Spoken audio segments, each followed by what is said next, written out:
যতবারই গোলাপগ্রামে যাই মন যেন আর ভরে না। তাই তো আবারও চলে গিয়েছিলাম আমার প্রিয় সেই জায়গাটায়, যেটাতে বারবার গেলেও আমার মন ভরবে না একদমই। আর ইদানিং কিন্তু ফুলের প্রাইস অনেক বেশি বেড়ে গিয়েছে এবং নতুন প্রজাতির কিছু গোলাপ তারা বাগানে চাষ করা শুরু করেছে। তো চলুন আপনাদেরকে দেখিয়ে দেই বর্তমান অবস্থায় গোলাপগ্রামের পরিস্থিতিটা ঠিক কেমন, আর আগে আমরা যখন যেতাম তখন ঠিক কেমন ছিল।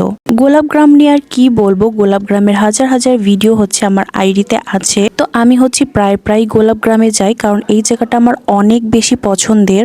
আর এই যে গোলাপগুলো দেখতে পাচ্ছেন, এই গোলাপগুলো হচ্ছে হাইপে ছিল একটা সময়, আর এখন হচ্ছে অন্য প্রজাতির গোলাপগুলো হাইপে এসেছে। এগুলোর দাম বর্তমানে খুবই কমে গিয়েছে। তবে কমে গিয়েছে বলতে যে একদমই কমে গিয়েছে তা কিন্তু নয়। ইদানিং তারা তাদের বাগানে ঢোকার জন্য কিছু রুলস এন্ড রেস্ট্রিকশন রেখেছে, যেটা আমাদের সাধারণ পাবলিকদের জন্য একদমই সন্তুষ্টজনক নয়। কিছুক্ষণ আগে যে বাগানটাকে দেখতে পেলেন, সেটাতে ঢোকার জন্য আমরা প্রথমে গিয়েছিলাম। প্রতি পিস গোলাপের দাম হচ্ছে 20 থেকে 30 টাকা এবং 50 টাকা করেও রাখে, যেটা গোলাপগ্রামে একদমই ছিল না। আর বাগানে ঢুকতে হলে আগে কোনো পারমিশন লাগতো না। যদি আমরা ফুল কিনতাম তাহলে বাগানে এন্ট্রি ফ্রি থাকতো, আর এখন বাগানে ঢোকার জন্য এন্ট্রি ফি 50 টাকা প্লাস ফুল কিনে নিতে হবে। এর মূল কারণ হচ্ছে ঢাকা থেকে অনেক মানুষ আসে ঠিক এই সিজনটাতে।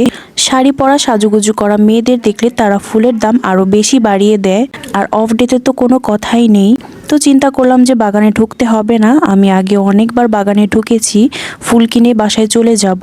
তো তার কাছ থেকে হচ্ছে আমি 5-6টা ফুল কিনেছি, আর আমার কাছ থেকে প্রতি পিস 15 টাকা করে ফুলগুলো রেখেছে, লাল গোলাপ তাও। আর সাদাগুলো হচ্ছে 30 টাকা পিস রেখেছে। সাদাগুলো আমি অন্য জায়গা থেকে কিনেছি। আমরা মূলত গোলাপগ্রামে যাই একটু কম প্রাইসের মধ্যে অনেকগুলো গোলাপ কিনতে, কিন্তু তারা যদি এইভাবে গোলাপের দাম রাখে তাহলে তো আমরা বাইরে থেকেই কিনতে পারি, তাই না? আমাদের কষ্ট করে আর এই গোলাপগ্রামে যেতে হবে না। বিকালের দিকে কাস্টমার যখন বেড়ে যায় তখন তারা ফুলের দাম আরো দ্বিগুণ বাড়িয়ে দেয়। নর্মালি তার এখানে পিঙ্ক অ্যান্ড হোয়াইট কালার যে ফুলগুলো দেখতে পাচ্ছেন, এগুলো হচ্ছে 15 থেকে 20 টাকা করে পিস ছিল, সেটা হচ্ছে আগে। আর এখন হচ্ছে 30 থেকে 40 টাকা করে পিস রাখছে। আর কিছু নতুন প্রজাতির ফুলগুলো এনেছে, সেগুলোর দামও চড়া ছিল। বুঝলাম হাইব্রিড গোলাপের দাম একটু বেশি রাখবে, কিন্তু এই বাংলা ফুলগুলোর দাম যে এত বেশি রাখবে সেটা আমরা চিন্তাও করিনি।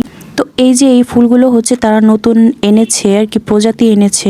এই ফুলগুলো গোলাপগ্রামে আগে কখনোই দেখিনি। এই লোকটার কাছে ফুলের দাম একটু কম ছিল, 30 টাকা করে পিস ছিল। তো আমি 3টা ফুল নিয়ে নিয়েছি তার কাছ থেকে। বাকি এই লাল গোলাপগুলো হচ্ছে ওই বুড়ো আঙ্কেলটার কাছ থেকে নিয়েছিলাম। আপনারা যারা যেতে ইচ্ছুক তারা এখান থেকে ফুল নিবেন, এই জন্যই হচ্ছে তারা দাম বাড়িয়ে দেয় এই সিজনটায়।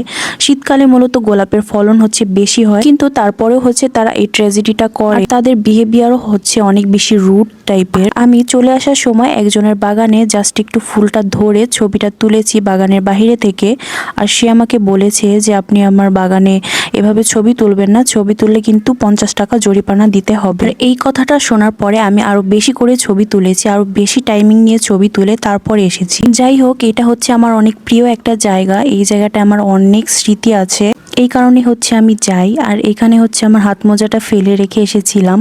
তো আপনারা সবাই ভালো থাকবেন, সুস্থ থাকবেন। আজকের মতো এইটুকুই।